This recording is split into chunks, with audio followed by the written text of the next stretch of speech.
अल्हम्दुलिल्लाह अल्हम्दुलिल्लाहि रब्बिल आलमीन वस्सलातु वस्सलामु अला रसूलिहिल अमीन व अला आलिहि व अस्हाबिहि अजमाइन अम्मा बाद। मेरे मोअज़्ज़ज़ सामईन, अस्सलामु अलैकुम व रहमतुल्लाहि व बरकातुहू। अऊज़ु बिल्लाहिस समीइल अलीम मिनश शैतानिर रजीम। बिस्मिल्लाहिर रहमानिर रहीम।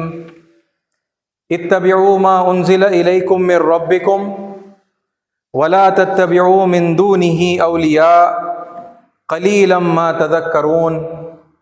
सदक़ल्लाहुल अज़ीम व सदक़ रसूलुहुन नबियुल करीम व नहनु अला ज़ालिका मिनश शाहिदीन। सारी तारीफ़ें, बढ़ाई और बुज़ुर्गी सज़ावार है अल्लाह रब्बुल आलमीन के लिए, जो इस पूरी कायनात का तन्हा खालिक, मालिक, राज़िक़ और परवरदिगार है। और हज़ारों लाखों सलातो सलाम हो अल्लाह के तमाम पैगंबरों पर, जिन्होंने अल्लाह का पैगाम अल्लाह के बंदों तक पहुँचाया और उसका हक़ अदा किया। अज़ीज़ साथियों, पिछले जुमा हमने जिहाद की इस्तिलाह पर कुछ बातचीत की थी और जिहाद के सिलसिले में उसका जो मफ़हूम है, उसकी जो मीनिंग है और मीनिंग से मुताल्लिक़ जो इम्पोर्टेंट कुछ उसके पहलू हैं वो मैंने आपके सामने रखे। और उसमें हमने ये देखा कि जिहाद का मतलब है कोशिश करना, स्ट्राइव करना, स्ट्रगल करना, जिद्दोजहद करना किसी भी अच्छे काम के सिलसिले में। और इसमें हमने वो पहलू भी देखा कि जहाँ पर अच्छाई को कायम करने और जुल्म और ज़्यादती को ख़त्म करने के लिए, रोकने के लिए जब मजबूरन जंग करने की, लड़ाई करने की, युद्ध करने की नौबत आ जाती है तो उस मौके पर युद्ध किया जाता है। और जब चूँकि युद्ध के अंदर भी संघर्ष होता है, जिद्दोजहद और कोशिश होती है, तो लिहाजा उसको भी जिहाद कहा गया। एक बात अच्छी तरह से हम अपने जहन में रखें कि जंग के लिए अरबी में क़िताल का लफ्ज़ आया है, यानी एक डेडिकेटेड टर्म है युद्ध के लिए और जंग के लिए, वॉर के लिए, और वो है क़िताल। ठीक है। और जिहाद का मतलब स्ट्रगल करना, स्ट्राइव करना, कोशिश करना है।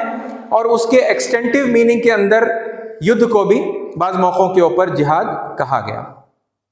मैंने आपके सामने जो मिसालें रखी थी तो उसमें हमने ये देखा कि अच्छाई के अलग अलग कामों में कोशिश करना है ना। और इसमें जो बहुत एक अहम तरीन पहलू जो हमें अपने जहन में रखना चाहिए वो ये है कि इन तमाम मौक़ों पर जहाँ पर इंसान ये जिद्दोजहद करता है किसी अच्छे काम के लिए, वहाँ पर सबसे बड़ी उसकी जो जिद्दोजहद होती है, उसका जो स्ट्रगल होता है, वो अपने नफ्स के ख़िलाफ़ होता है। आप उसे ख्वाहिशात नफ्स कहिए, है ना, उसके अरमान कहिए, उसके ख़िलाफ़ है ना इंसान को जिद्दोजहद करना पड़ता है। गोया कि इंसान अपने आप से स्ट्रगल करता है, अपने आप से वो जिद्दोजहद कर रहा है और एक कशमकश है जो उसके अंदरून में, उसके भीतर के अंदर बरपा है ना। एक तरफ वो ख्यालात आ रहे हैं कि किसी काम को चोरी के तरीक़े से, गलत तरीक़े से, आसानी के साथ में करके बहुत तेज़ी से उसका जो है फ़ायदा उठाया जा सकता है, लेकिन दूसरी तरफ उसी काम को भले तरीक़े से, जायज़ तरीक़े से परमेश्वर ने जो विधि बताई है उस विधि के अनुसार करते हुए, भले ही उसमें कुछ दिक्कतें पेश आए, ज़्यादा वक्त लग जाए, लेकिन उस तरीक़े से काम करने का ऑप्शन भी उसके सामने होता है।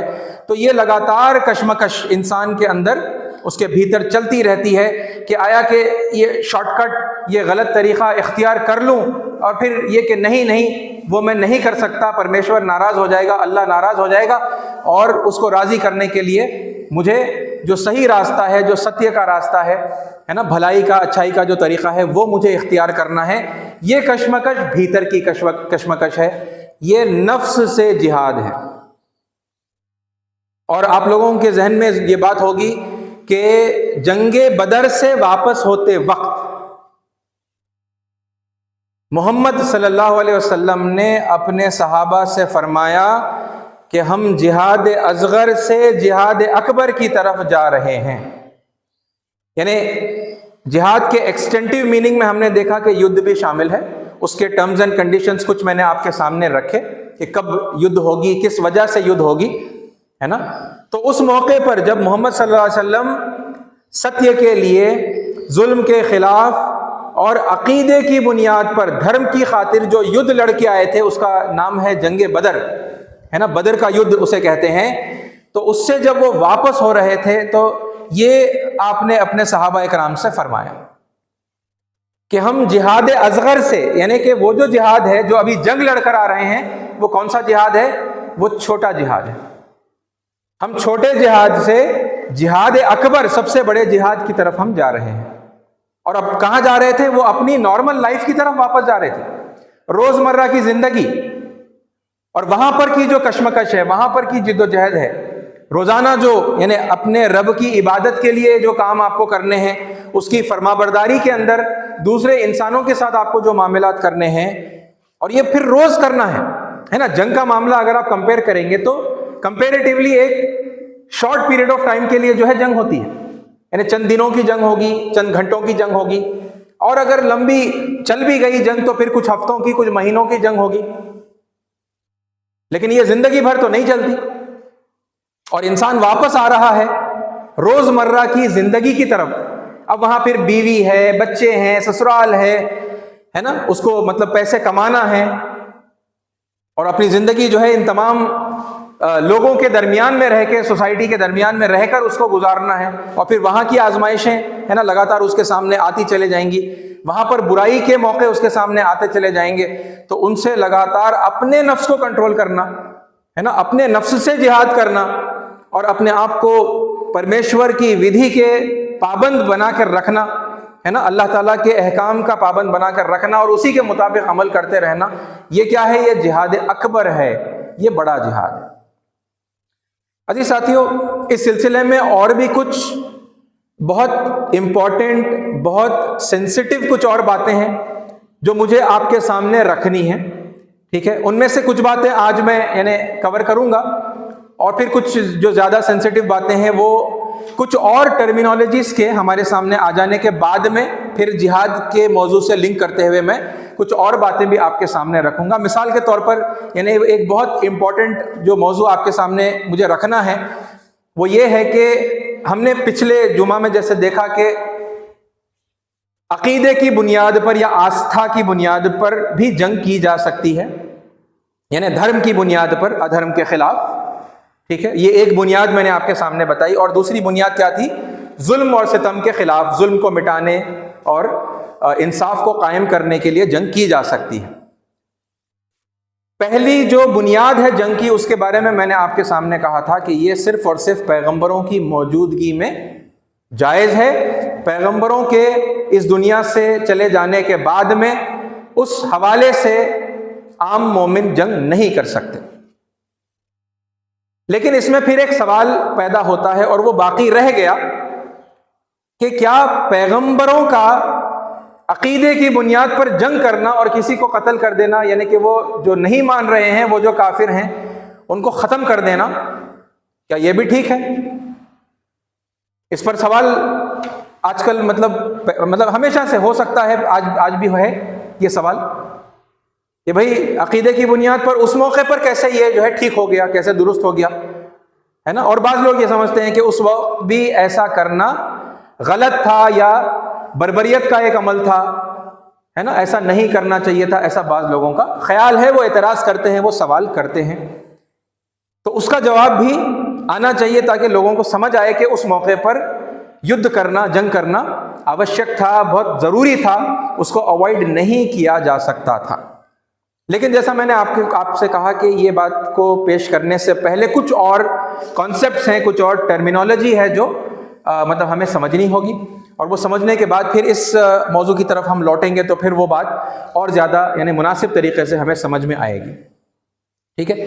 तो अब जिहाद से मुताल्लिक़ कुछ और सिंपल बातें और जिहाद से भी मुताल्लिक़ हैं। और इससे पहले मैंने आपके सामने जो टर्मिनोलॉजीज अब तक कवर किए हैं। यानी इस्लाम, मैंने आपके सामने इस्लाम का अर्थ रखा, समर्पण, है ना, समर्पण करना।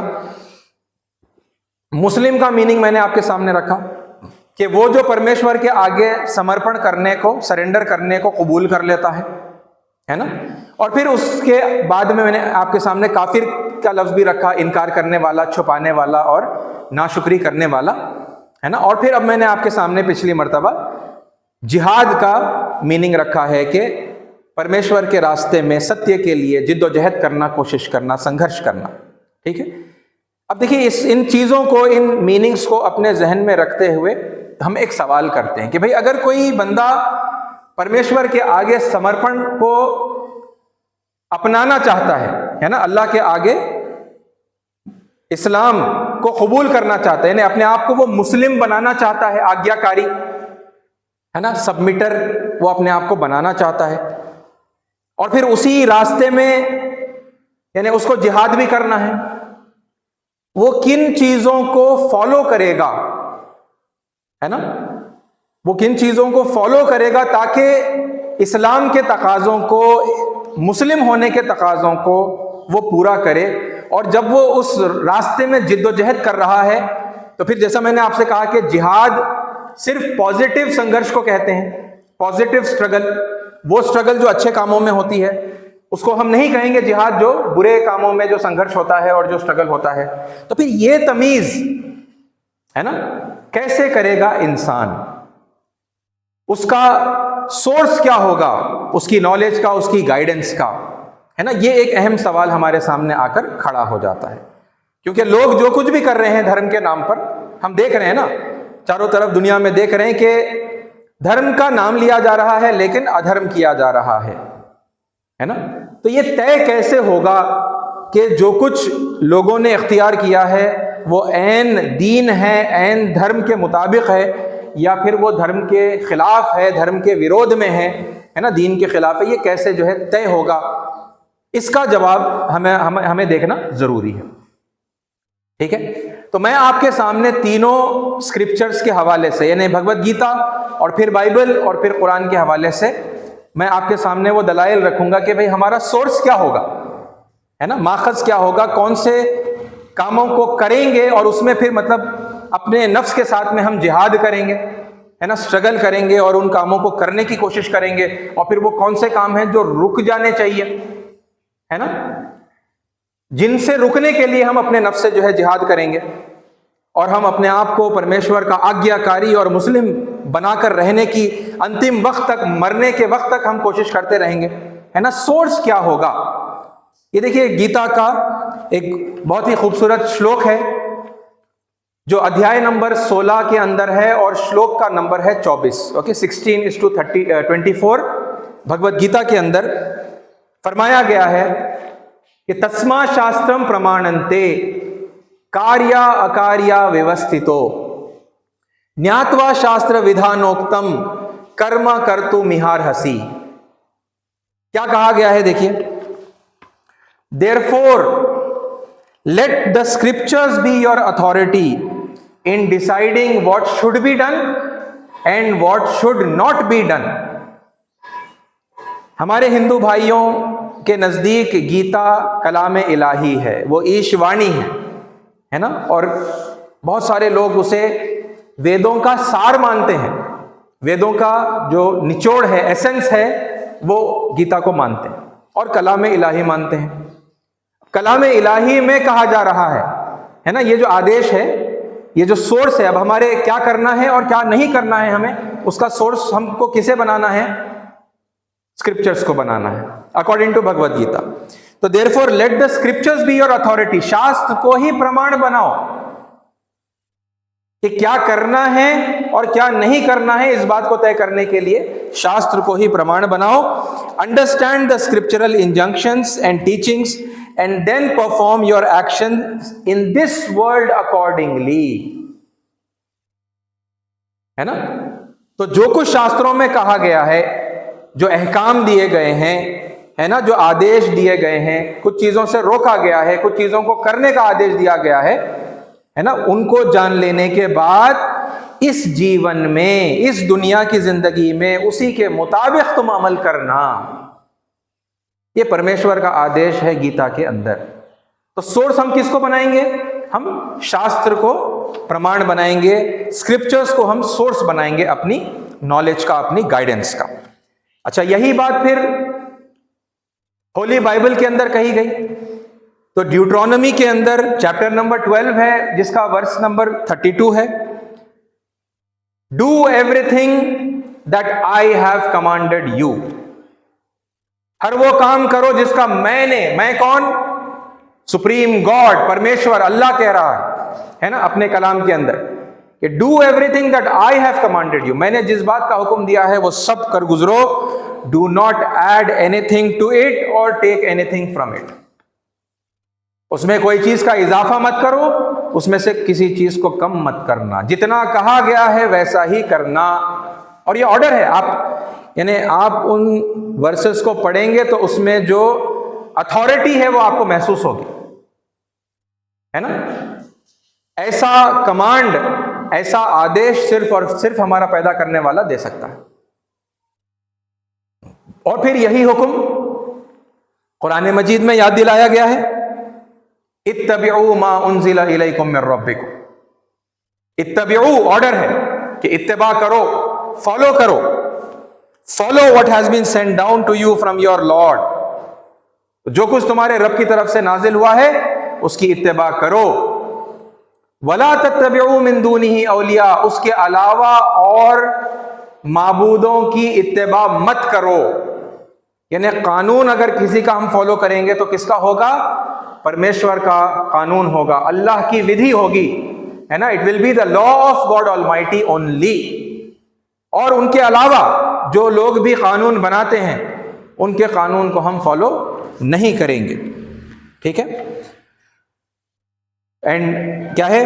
Follow what has been sent down to you from your Lord and do not take others as guardians और मास्टर्स बिसाइड हिम। तो उसके अलावा किसी और की इत्तिबा मत करना। कलीलम मा तज़क्करून, तुम कम ही याद दहानी को कबूल करते हो,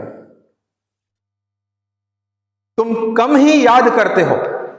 यानी ये कोई नया सबक नहीं है, दिया गया था ना यही सबक, यही आदेश पहले भी दिया गया था, वेदों में दिया गया था, उपनिषद में दिया गया था। गीता के हवाले से मैंने आपके सामने रखा। हर जमाने में इंसानों को क्या करना था? परमेश्वर ने जो शास्त्र का अवतरण किया है, जो किताबें नाजिल की हैं, है ना, जो अहकाम दिए हैं, तो उन्हीं को फॉलो करना था, हमेशा से करना था। और लोग जब जब ये आदेश भूल गए, ये पैगाम भूल गए परमेश्वर का, है ना, तो अल्लाह ताला ने यानी अपने पैगंबरों के जरिए, अपने ऋषियों के जरिए से बार बार उसकी याद दहानी की है। उसकी याद दहानी एक मैंने आपको बाइबल से बताई और फिर आखिरी याद दहानी से मैंने आपको बताई कुरान मजीद में।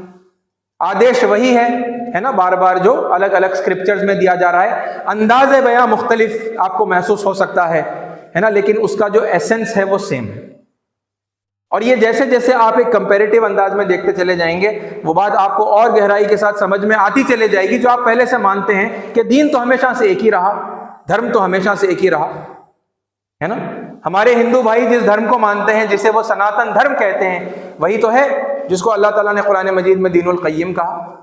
ज़ालिका दीनुल क़य्यिम, वही सनातन धर्म। कोई नई तालीम, कोई नई शिक्षा तुमको नहीं दे रहे, है ना, वही आदेश है। और ये आपके सामने सबूतों की तरह ये बातें आती हैं कि रेफरेंस के साथ में आप देखें कि अरे गीता में वही आदेश है, सबसे पुराना अगर कंसिडर करें, है ना, यानी वैदिक लिटरेचर के अंदर, वैदिक स्क्रिप्चर्स के अंदर सबसे आखिरी गीता है, लेकिन एंशिएंट के अंदर मतलब वो आप उसको पहले रखेंगे दूसरे स्क्रिप्चर्स के मुकाबले में।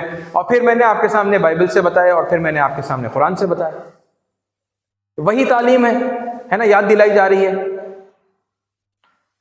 तो बहरहाल हम बात की तरफ जब वापस आते हैं तो पता चलता है कि जिद्दोजहद जब करेंगे, उसमें जो कोई भी चीज़ हो, है ना, जिसके लिए इंसान स्ट्रगल करता है, यानी वो मारिफत इलाही अगर हासिल करना चाहता है, परमेश्वर का ज्ञान, परमेश्वर को पहचानना चाहता है, कहाँ से वो मतलब पहचानेगा, किसकी बात को वो मानेगा, सोर्स किसे बनाएगा? तो आदेश दिया जा रहा है, खुद स्क्रिप्चर्स ये बता रहे हैं, है ना, अल्लाह ताला की जो किताबें हैं वो बता रही हैं कि स्क्रिप्चर्स को ही आप अथॉरिटी बनाएंगे, वहां से लेंगे, ठीक है। तो ये एक बात हो गई, अच्छा, अगर किसी ने स्क्रिप्चर्स को प्रमाण नहीं बनाया, स्क्रिप्चर्स को अथॉरिटी अगर किसी ने नहीं बनाई, तो क्या होगा? है ना, क्योंकि बड़ा इंपॉर्टेंट सवाल है कि मैं अगर चाहूं तो मैं उनको इख्तियार कर लूं, और अगर ना चाहूं तो फिर मैं उन्हें इख्तियार ना करूं, मैं अपने हिसाब से कर लूं। तो अगर कोई इंसान ऐसा सोचता है तो क्या होगा? देखिए, फिर मैं आपको वही तरतीब में बता रहा हूं, पहले गीता के हवाले से। गीता का अध्याय नंबर 16 और श्लोक नंबर 23, ओके, 16:23 भगवत गीता के अंदर कहा गया है कि यह शास्त्र विधि मुत्सृज्य वर्तते कामकारतः न स सिद्धि मवापनोति न सुखम न परांगतिम। क्या कहा गया? Those who act under the impulse of desire, अपनी ख्वाहिशात नफ्स के मुताबिक जो कोई अमल करता है, discarding the injunctions of the scriptures, तो सहीफों के अंदर, आसमानी किताबों के अंदर जो अहकाम दिए गए हैं उनको छोड़कर, यानी शास्त्रों में जो विधि बताई गई है उसे त्याग कर, उसे छोड़कर जो कोई अपनी मनमानी जिंदगी गुजारता है, तो क्या होता है? They attain neither perfection nor happiness nor the supreme goal in life.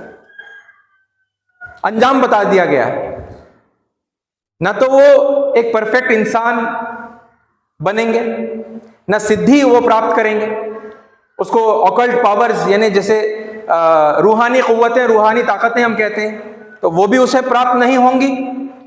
इस दुनिया में खुशी तक उसे नसीब नहीं होगी, और जो उसका सुप्रीम गोल है, जो मरने के बाद है ना, जिसको हम जन्नत कहते हैं, स्वर्ग कहते हैं, पैराडाइज कहते हैं, वो भी उनको प्राप्त नहीं होगा।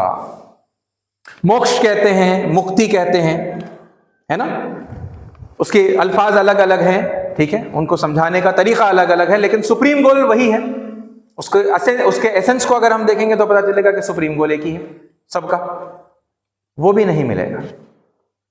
और कितनी, मतलब आप देखें कि बात कितनी रेलेवेंट है, और आज अपनी जिंदगी में इसको आप देख लें, परख लें, तो आपको समझ में आ जाएगा कि दुनिया के बेशतर इंसानों के जीवन में सुख नहीं है। वजह क्या है? उन्होंने शास्त्र को प्रमाण नहीं बनाया, मनमानी जीवन बिता रहे हैं, है कि नहीं? आप देखिए, अपने जीवन में देख लीजिए, और फिर यानी आसपास लोगों के जीवन में आप वैसे भी देख ही रहे हैं। ना सुखम, ये क्यों है? सुख नहीं होने की कैफियत में क्यों मुब्तला है? क्योंकि शास्त्र को प्रमाण नहीं बनाया, उसके मुताबिक अमल नहीं किया, मनमानी, है ना, जैसा मन में आता है वैसा कर गुजरते हैं लोग, और छोड़ दिया। और ये सभी का हाल ऐसे ही है, यानी किसी एक ग्रोह के लोगों का हाल ऐसा नहीं है, हर ग्रोह में मेजॉरिटी का हाल तकरीबन ऐसे ही। यानी हमारे हिंदू भाइयों से अगर पूछा जाए कि आप वेद पढ़ते हैं, आपके पास वो कौन सा शास्त्र है जिसे आप मानते हैं, है ना, तो वेद हैं, उपनिषद हैं, गीता है, और अन्य भी, मतलब जो भी किताबें हैं।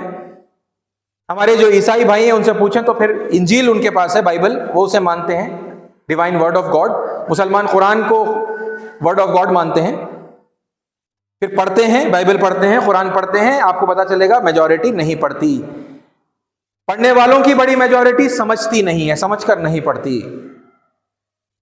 है ना। तो वो जो परसेंटेज है उसको फिर समझने वालों का, फिर समझकर अमल करने वालों का, उसी के मुताबिक यानी जिद्दोजहद करने का कि अपने आप को उसी रास्ते पर रखें जिसका आदेश परमेश्वर ने दिया है, तो वो बहुत नेग्लिजिबल एक परसेंटेज हो जाती है। और इसीलिए फिर मेजॉरिटी क्या महसूस होती है? ना सुखम की कैफियत के अंदर, के सुख में नहीं है, वो खुश नहीं है, दुनिया में खुशी तक से महरूम हो जाएंगे अगर शास्त्र को छोड़ देंगे।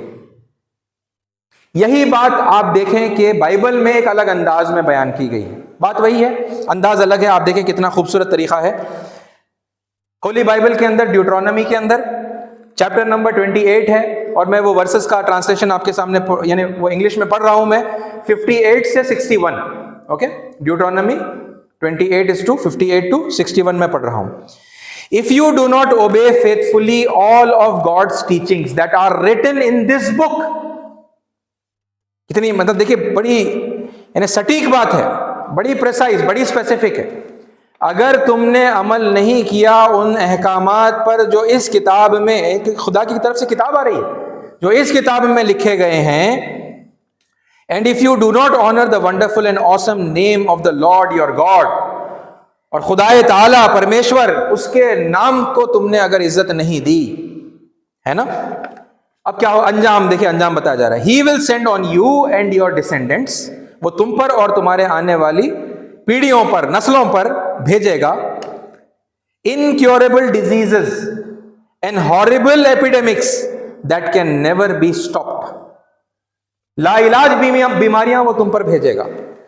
और एपिडेमिक्स आप देख रहे हैं ना, अलग अलग किस्म के बीमारियां, वायरसेस, बैक्टीरिया जो दुनिया के अंदर पहले कभी उनका तस्करा सुनने में भी नहीं आया और अब आ रहा है। और आप ये भी देख रहे हैं कि हम उनको रोकने में कितने कमजोर हैं, कितने यानी नाकामयाब होते चले जा रहे हैं, नहीं रोक पा रहे हम। ये क्यों ये हो रहा है? क्योंकि किताब में जो अहकाम दिए गए थे उसकी पाबंदी नहीं हो रही। He will bring on you once again all the dreadful diseases you experienced in Egypt. मूसा अलैहिस्सलाम के दौर में देखा ना, अलग अलग किस्म की जो है खतरनाक बीमारियां उनके ऊपर भेजी गई थी, क्योंकि वो मानने से इनकार कर रहे थे, हक को नहीं तस्लीम कर रहे थे। वो वाली जो बीमारियां वो दोबारा मैं तुम पर भेजूंगा। And you will never recover, तुम कभी उससे ताब नहीं ला पाओगे, तुम कभी रिकवर नहीं हो पाओगे। He will also send all kinds of diseases and epidemics that are not mentioned in this book of God's law and teachings.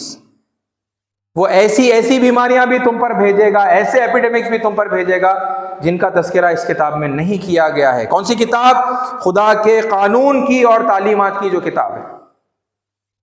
And you will be destroyed, तुम तबाह और बर्बाद हो जाओगे। ऐसा हो रहा है दुनिया में मुख्तलिफ मकामात पर। जो लोग वजह जानना चाहते हैं वो देखें वजह, अल्लाह का कलाम कितनी वजाहत के साथ में बता रहा है। भाई ये नहीं कि मतलब कोई एक किताब उसी को तुम फॉलो करो, बाकी किसी के पास कोई सच्चाई नहीं, कोई हक नहीं है, ऐसा नहीं। भाई आपके पास जो किताब है, जिसको आप खुदा का कलाम मानते हैं, आप उसी को सिंसियरली इंप्लीमेंट करो, उसी को आप सिंसियरली फॉलो करो। वो भी तो नहीं कर रहे ना, यानी एक दूसरे की किताबा मानना तो अगला मरहले की बात होगी। भाई आप जिस चीज को पहले से मानकर बैठे हैं, क्या आप उसके लिए सिंसियर हैं? आप उसको फॉलो कर रहे हैं? पता चला कि मेजॉरिटी बस सिंसियर है ना, एक इमोशनल अटैचमेंट है, इंटेलिजेंट और इंटेलेक्चुअल अटैचमेंट कोई नहीं है। न पढ़ के समझ के, है ना, उसकी खूबियों को पहचान कर उस पर अमल करने से जो फायदा है उसे जानकर, है ना, जो बुराइयों से रोका गया है तो कितना, है ना, हमको बचाया गया है, कितना बेनिफिट है उन बुराइयों से रुकने में, उसको समझकर कितने लोग अमल कर रहे हैं। तो ये अगर हम देख रहे हैं डिस्ट्रक्शन बीमारियों के जरिए से, है ना, एपिडेमिक्स के जरिए से, तो इंजील बता रही है कि ये अल्लाह के कलाम को न पढ़कर और उस पर अमल न करके ऐसा लोगों ने अपने ऊपर ये मुसीबत जो है, मुसीबत की दावत दी। और फिर यही बात कुरान मजीद में एक अलग अंदाज के अंदर बयान हुई है, मिन क़ब्ल हुदल लिन्नास, इससे पहले भी इंसानों को हिदायत दी गई थी। वह अनज़लल फुरक़ान, और उसी ने, जिसने पहले जो हिदायत नाजिल की है ना, अपना संदेश वो बार बार भेजता गया अपने पैगंबरों के जरिए से, अपने प्रॉफिट्स और ऋषियों के जरिए से। उसी ने फुरक़ान भी नाजिल किया है, जो हक और बातिल में, सत्य और असत्य में फर्क करने वाली जो क्राइटेरियन है, जो कसौटी है, उसने कसौटी भी नाजिल की।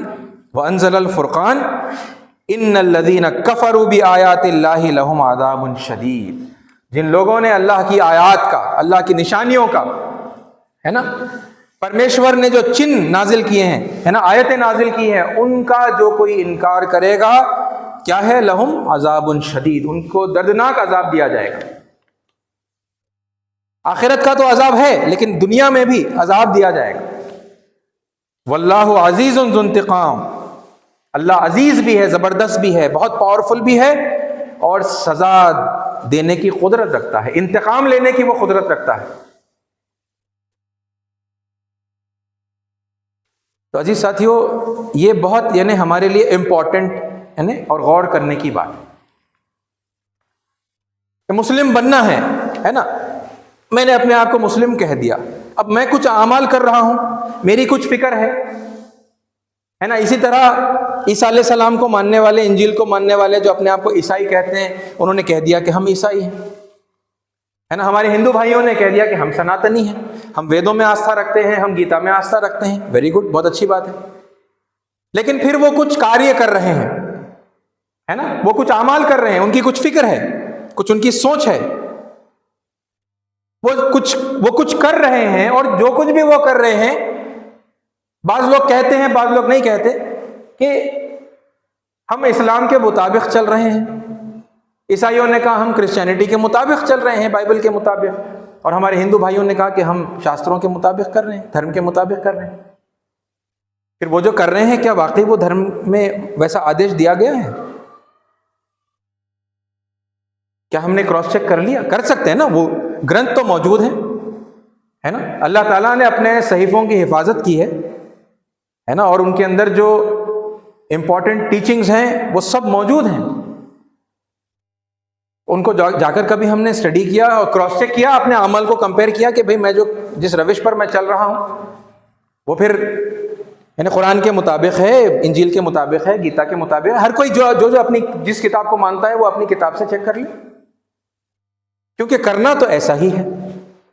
तभी जाकर वो वाकई में समर्पण कहलाएगा, इस्लाम कहलाएगा।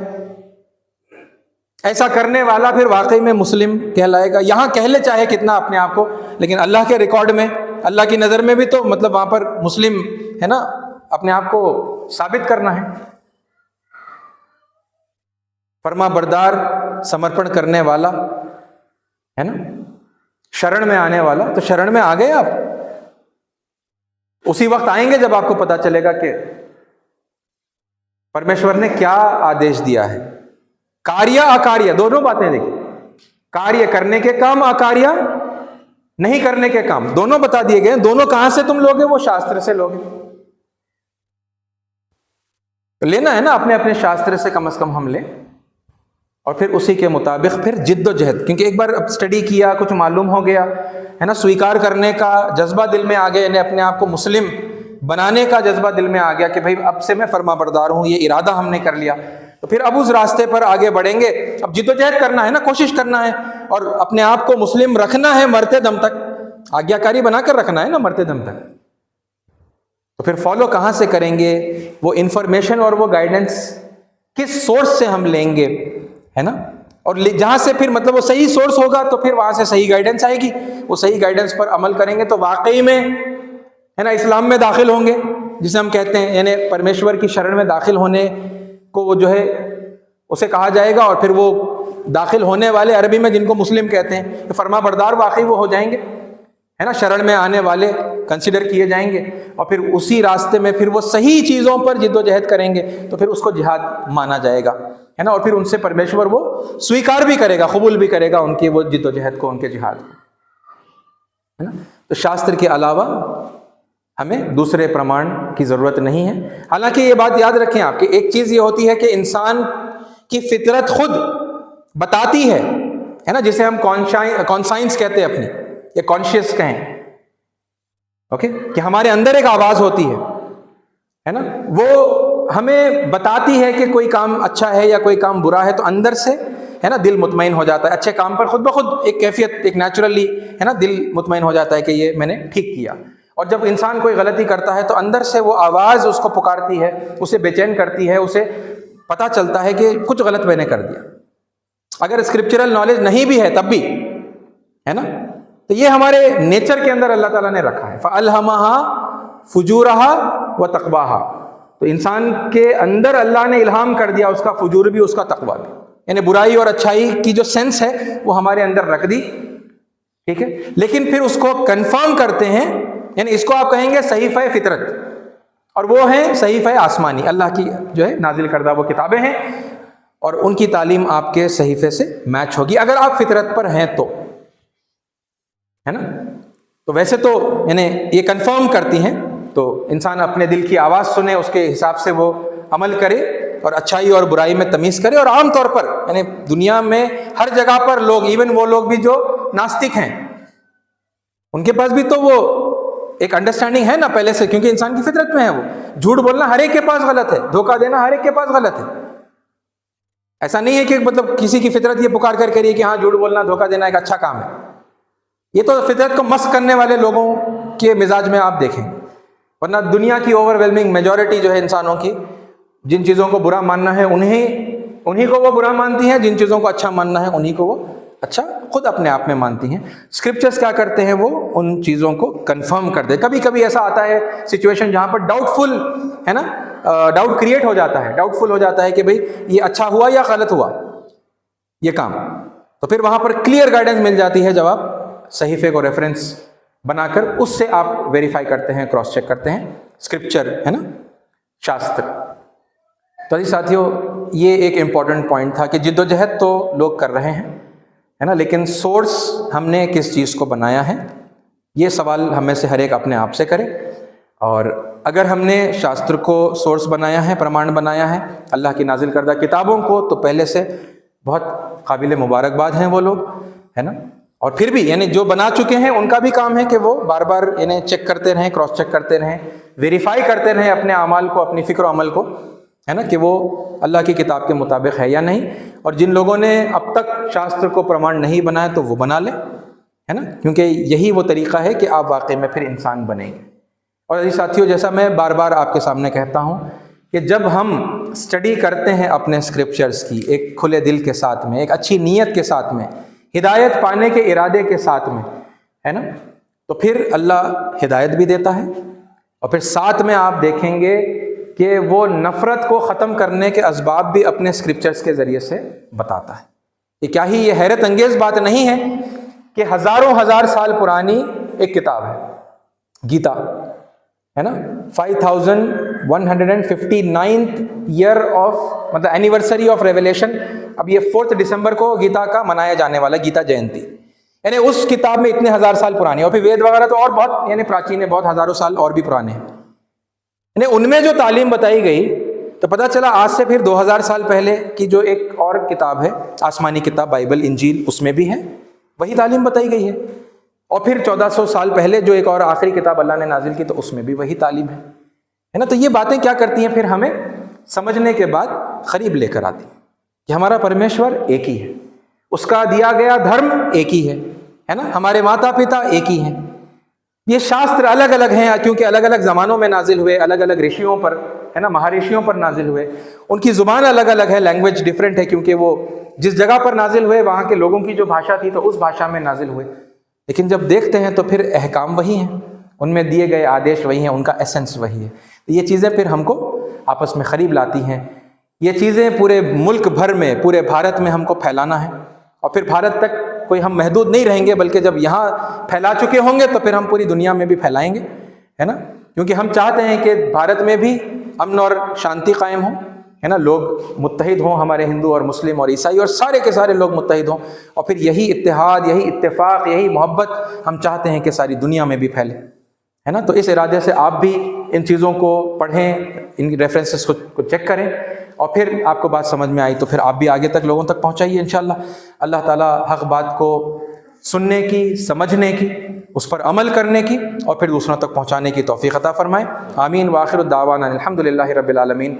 जो हज़रात सुन्नतें नहीं पढ़ें सुन्नतें पढ़ लें।